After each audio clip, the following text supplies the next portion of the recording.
akusaidie ili uweze kuelewa kitu ambacho amekikusudia kwa ajili yako asubuhi yako. Bwana asifiwe.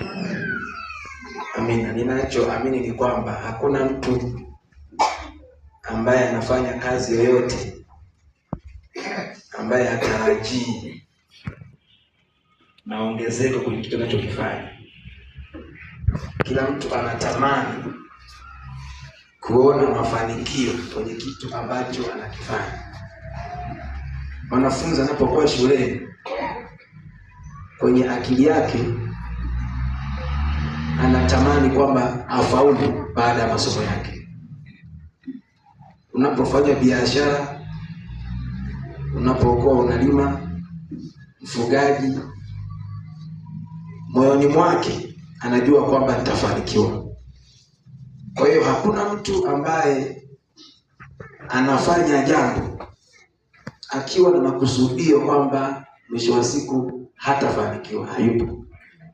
Kwa kila mtu anapambana, anapigana ili aweze kufanikiwa kwenye maisha. Sasa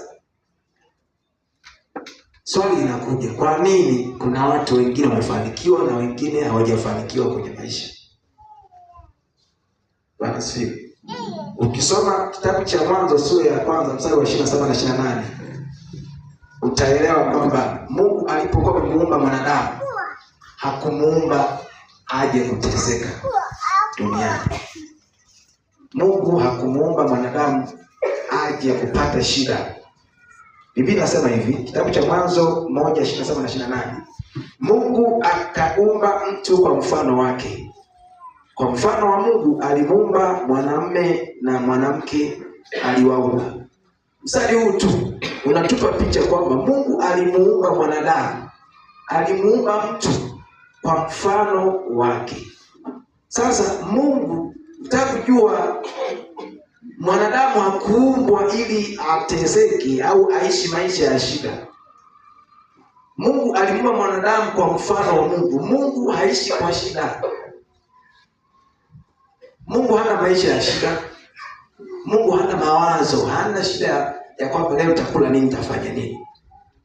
Na mtu aliumbwa kwa mfano wa Mungu.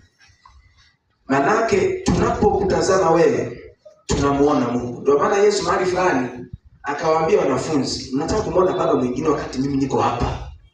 Ukiniona mimi, mmemwona naye Baba, kwa sababu mimi ni picha ya Mungu. Mimi ni sura ya Mungu.